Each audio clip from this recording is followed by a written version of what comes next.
माननीय खासदार शिवाजी आढळराव पाटील यांच्या विशेष प्रयत्नातून मंजूर भाजी मंडई पत्रशेड ओटे बांधणे 70 लक्ष। आढळराव पाटलांच्या प्रयत्नातून या शेडला जवळजवळ 70 लक्ष खर्च केले होते। खर्च केल्यानंतर लक्षात आले यांच्या काही याची उंची कुठेतरी चुकली, ती पण नगरपंचायतीच्या लक्षात नव्हतं आलं, येथील नागरिकांच्या लक्षात आलं होतं। ते तिथं हे ट्रोल झाल्यानंतर मग यांना शानपण सुचलं, भरावा टाकायचं ठरलं। भरावा टाकायच्या नावाखाली पुन्हा एकदा आपण 10 लाखाची उधळपट्टी केली याच्यावर, आणि 10 लाखाचं हे कॉन्क्रीटीकरणाच्या नावाखाली हा भरावा करून हाईट आता बऱ्यापैकी मॅनेज केली।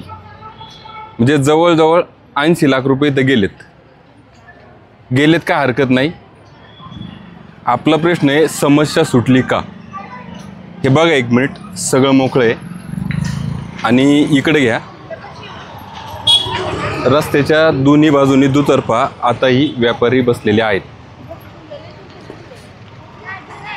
आपण इथं मध्यवर्ती भागात येतो, आपल्या गावाच्या शेजारी, आणि ह्या गावातही भरपूर शेतकरी आहेत जे परमनंट येतात, व्यवसाय करत नाही, पण आपल्या जे शेतमालात काही येतात, थोडाफार शेतमाल असतो यांचा, धना मेथी किंवा काय भाजीपाला, ते थोडा वेळ येतात, विकतात। पण काही व्यापारी आहेत जे कंटिन्यू आठवडाभर हा व्यवसाय करतात, त्यांना तरी नगरपंचायत प्रशासन इथं बसवण्यात यशस्वी झालं आहे का? कारण आज आपण एपिसोड करतोय, हा रविवार नाही, आज बुधवार आहे। हा मार्केटचा एक स्लॅक पिरियड असतो। रविवारी अक्षरशः इथून वाहतुकीची समस्या तुम्हाला माहिती आहे काय परिस्थिती असते। म्हणायचं कारण असं की जर तुम्ही 70 लाख 80 लाख रुपये जर घालवत असाल आणि नागरिकांच्या ज्या समस्या आहेत त्या समस्यांमध्ये जर काहीच फरक पडणार नसेल, तर मग हा विकास नक्की कोणासाठी? हा आपला नेहमीच प्रश्न राहिला आहे। हे आपल्याला गोविंद जाधव यांनी सांगितलं होतं, एका स्थानिक चॅनलला दिलेल्या मुलाखतीत ते बोलले होते की ज्यांच्याकडे लायसन नाही त्यांच्याकडून ते काय करतात, ज्याच्याकडे लायसन आहे त्याच्या नावावर कामे घेतात, म्हणजे ते आपल्यापेक्षा माहिती त्यांना जास्त असेल। परंतु ज्यांच्याकडे लायसन नाही ते लायसन का नाही? त्यांचं शिक्षण नाही की त्यांची काय अडचण आहे? कारण आता इथं ही 1-2 कामं आहेत, ही 1-2 कामं आहेत। ही भिंत आहे, एक साधारणतः 20 लाख रुपये खर्च करून ही भिंत बांधली गेलेली आहे। आणि इथं एक पेविंग ब्लॉकचं एक खाली काम झालेलं आहे। ह्या माझ्या खाली पेविंग ब्लॉक दिसतोय, ह्या पेविंग ब्लॉकचं काम झालेलं आहे। कागदावर याचा ठेकेदार एकच आहे, परंतु प्रत्यक्षात मात्र असं ऐकण्यात मिळतंय हा ठेकेदार वेगळा आहे आणि हा ठेकेदार वेगळा आहे। आता भिंतीकडे जर पाहिलं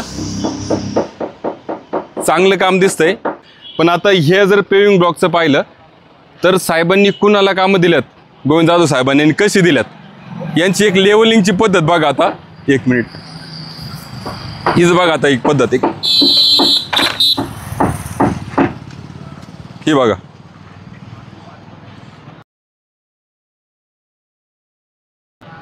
म्हणजे डांबरी रस्त्याचं आयुष्य वाढावं, डांबरी रस्त्यावर पाणी साचू नये, त्याच्यामुळं त्याला एक असं एक उतार दिलेला असतो, जे केंबर म्हणतात त्याला। एक माझ्या माहितीप्रमाणे रस्त्याच्या सेंटरपासून एक 2 ते 2.5 इंच तो असा एक उतार दिलेला असतो। आणि आता आपल्याला अपेक्षित जेवढे आपल्याला पेविंग ब्लॉक बसवायचे ते पण तसेच बसवायला पाहिजे, तो उतार काढून ते पाणी बाजूला काढून द्यायला पाहिजे। तर ह्या माश्यांनी काय केलं, ही अशी कबशी गेली। हे जर पाहिलं ना तुम्हाला मी दाखवलं, इकडचा उतार आलाय तो डायरेक्ट इथं खाली आलाय, इकडचा उतार आला इकडं। आता ह्या पाण्याने जायचं कुठं? ही कामाची लेवल बघा, ही लेवल बघा। ठेकेदार तोच आहे, पण कागदावर हे काम करणारा ठेकेदार वेगळा आहे, हे काम करणारा ठेकेदार वेगळा आहे। ही 20 लाखाची भिंत आहे, इथं जवळजवळ आपण म्हणजे मंचर नगरपंचायतने 30 ते 35 लाख रुपये घालवलेत। हा जो पूल आहे बाजारतळापासून ते तपनेश्वरापर्यंत एक साधारणतः 350 मीटरचं अंतर आहे। 2 मीटर रुंदीचं हे पकडा, म्हणजे साधारणतः एक 60 ते 65 ब्रासचं काम आहे। इकडचं तिकडचं ॲडजस्ट करून तुम्ही याला 100 ब्रासचं पकडा, 100 ब्रास पकडा। आणि जो मार्केटमध्ये रेट चालला आहे साधारणतः आपणही कुठे चौकशी केली तर आपणही घरापुढे छोटे छोटे ब्लॉक वगैरे बसवतो, तर 3 ते 3,500 रुपये रेट चालू आहेत.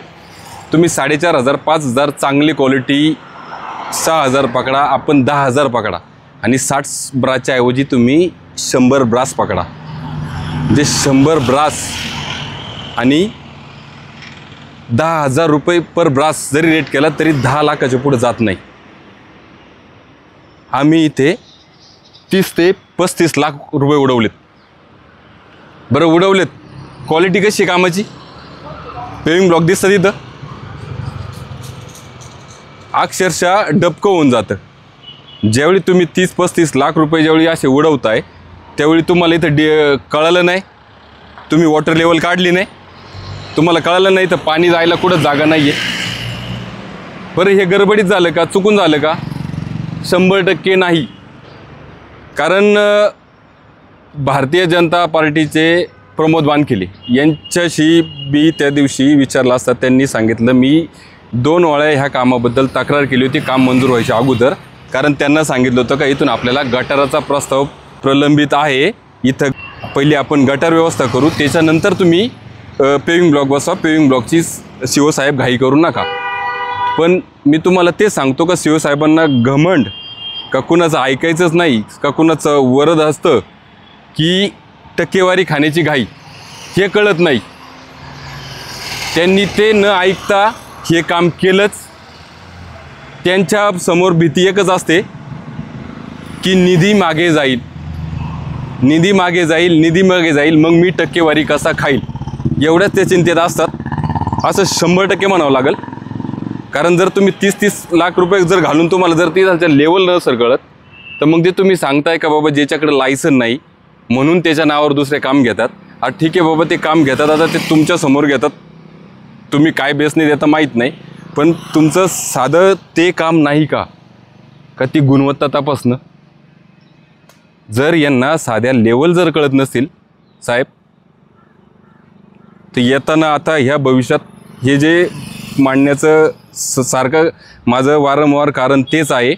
ज्या गोष्टी घडून गेल्यात मान्य आहे, आम्ही झोपलो होतो, पण उद्या भविष्यात नगरपंचायतची नवीन बॉडी येईल.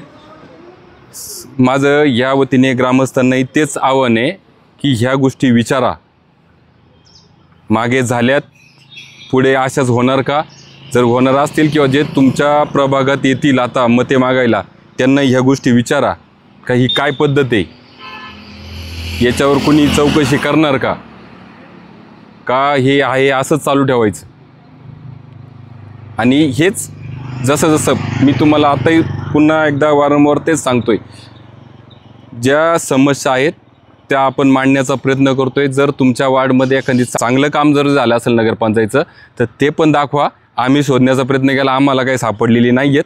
आता योगायोगाने ही पाहताना मला एक भिंत दिसली, मला चांगली वाटली, 20 लाखाच्या दृष्टीने ठीक आहे, व्यवस्थित वाटली, काय हरकत नाही. पण त्याच शेजारी इथं आमचा ह्या कामाचा असा नमुना पाहायला मिळतोय. तर तुमच्या वॉर्डमध्ये तुमच्या प्रभागमध्ये जर एखादं चांगलं काम असेल तर ते सांगा, किंवा तुमच्या प्रभागमध्ये एखादं कामाची म्हणजे तुमची तक्रार असेल तर तेही आमच्याशी संपर्क करा. कारण ह्या निवडणुकी अगोदर मतदान करण्यापूर्वी सर्व ग्रामस्थांच्या समोर हे प्रश्न जाऊन द्या. हे प्रश्न जे निवडणुकीला उभे राहणार आहेत, ज्यांना गावाचं नेतृत्व करायचं आहे, ज्यांना समाजसेवेचा पुळका येणार आहे, यांना हे प्रश्न कळून द्या. त्याच्यावर त्यांच्या भूमिका पण आपल्याला कळणं गरजेचं आहे. त्याच्यासाठी आपण हा प्रयत्न करत राहू. मी विनोद, तुम्ही पाहत राहा पॉलिटिकल खिचडी. या कार्यक्रमाचे प्रायोजक डॉक्टर साळी यांचे get well multispeciality hospital and test tube baby centre. संपर्क क्रमांक 96 23 23 30 30.